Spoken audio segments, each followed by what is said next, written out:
How many people live in Iran, by the way? I don't know the population. At all? No, I don't know the population. You don't know the population of the country you seek to topple? How many people live in Iran? 92 million. Okay. Yeah. How could you not know that?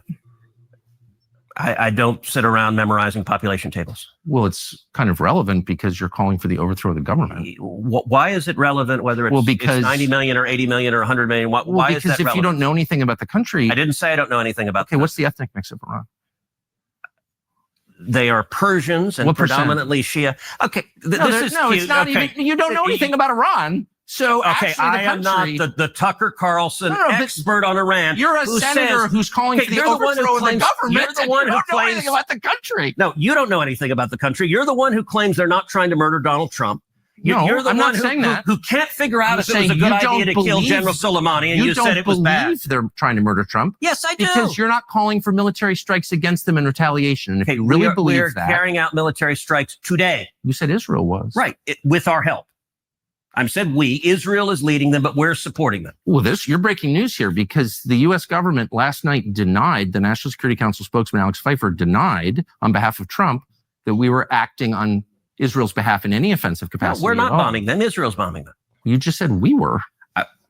We are supporting Israel. High stakes. You're a senator. If you're saying the United States government is at war with Iran right now, people are listening. Okay. All right, so I'm gonna keep it a buck with y'all. I don't like these games that Tucker Carlson is playing. Tucker Carlson is building a brand for himself, and I think that he is a very smart guy. I think that Tucker Carlson is smart as hell. I don't think it's cute, the game that he's playing. Like he's getting a whole bunch of people riled up. He's trying to start fights with people who are on the right side, trying to make sure that things get done properly. But it's not funny. Who are you trying to appease? Just to show that you're fair? Is it that, are you trying to be more like Candace? I don't get it.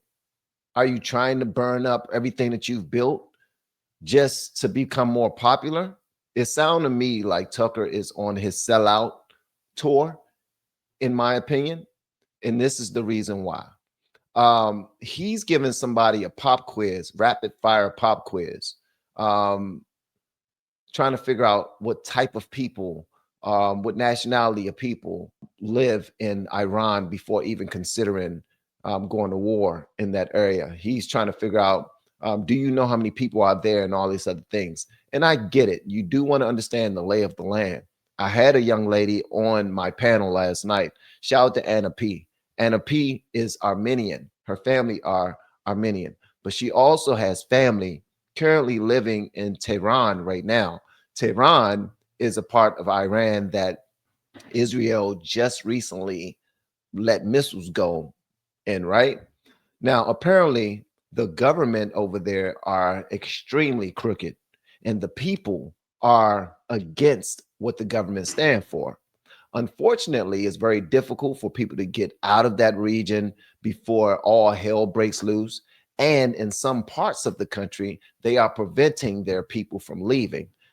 So Iran has already expressed that if they get their hands on some nuclear weapons, or some of them has said that they already have them, but they said that they want to destroy Israel, and they also want to destroy the United States thereafter. So when you hear people speaking like this, and when you speak to other historians who know this, they understand that you got to stop Iran at all costs. That's the reason why in a Michael Knowles video I posted yesterday, it was about how consistent Trump has been over the years when he's been campaigning for president. Trump has been extremely consistent over the years. And here's a video showing exactly that, where he was just simply saying, because first of all, he don't want there to be any war anywhere. He want everybody to stop fighting, everybody to stop bombing each other.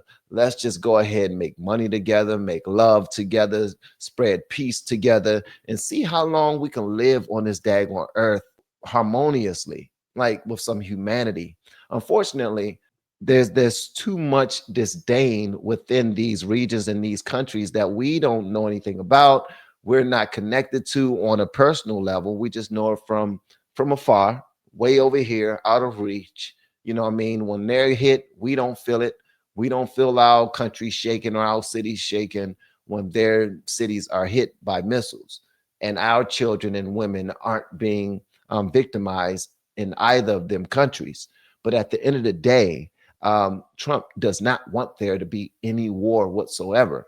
But he understands how dangerous it would be if Iran were to get their hands on some nukes. All right. Now, is this propaganda? Some people on the left will say that, but Tucker Carlson is speaking as if that all of this is propaganda. And as knowledgeable as he is, he understands that he's playing a dangerous game. This is just my opinion. Again, guys, I am a novice when it comes to politics. I'm fresh learning this stuff. And if you want to correct me with anything, feel free. I'm looking. I'm paying attention. But here's the video I'm talking about specifically with Michael Knowles, speaking on how consistent Trump has been in saying that Iran cannot get their hands on a nuclear weapon. All right. Check this out right here, guys. And it's just important that I play this because some people think that he's flip-flopping. Some people in the MAGA camp think that he's flip-flopping. You voted for him so that we not get into any crazy wars. But this right here is important that I share this. It really is. And now I also want to see some proof that they actually have nukes in Iran. And that's just me anyway. All right, so here we go right here. Y'all let me know whatever y'all want me to know in the comments, guys. Trump, they pointed out, was elected on getting us out of wars in the Middle East. You cannot let Iran have a nuclear weapon. When did Trump suggest that Iran was even on his mind? Everybody, no nuclear weapons. You can't give them nuclear weapons. It'd be one thing if Trump had campaigned on stopping Iran's nuclear program. Don't let Iran have nuclear weapons. That's my only thing I have to tell you today. But for Trump to just voice this policy on us, completely out of the blue. Including Iran, they can't have a nuclear weapon. That's all. They can't have nuclear weapons. It's too destructive, too powerful. They can't have it. Without any warning. I just don't want them to have a nuclear weapon. Well, it's a betrayal, wouldn't you say? What else do you call it when you say one thing on the campaign trail? They cannot have a nuclear weapon. That was the only thing. The one thing I said, you cannot have. And another thing when you get into office. You can't let Iran have nuclear weapons. No, I don't want the U.S. to get bogged down in another war in the Middle East. I think many of the arguments regarding Iran are bogus, as I've said repeatedly on the show. But it also seems strange. Now, the reason why I showed this is because the game that Tucker Carlson is playing is extremely dangerous. For you to try to get a gotcha moment against Ted Cruz rather than having a real conversation, I think that's a bitch move. Feel free to check me. It sucks because it's like he's trying to create a fight. He's trying to create some mischief between someone who has the same ideologies as him and are on the same side. And you know that there's so many other people who don't want to see this administration succeed. But what Tucker is doing is throwing gasoline on the fire. If you feel differently, please let me know in the comments. All right.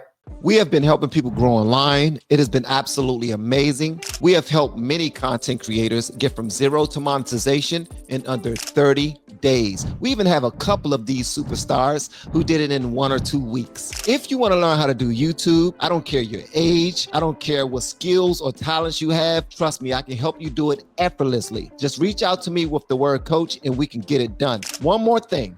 We have a YouTube course that I just now created. I'm extremely proud of, and a lot of people are getting so much from. Purchase that course and work with us. You can join our private Facebook group and our daily group calls, which is 3 to 5 days per week, and you can learn so much more than you've ever learned before. I can't wait to hear from you. Love you. Peace.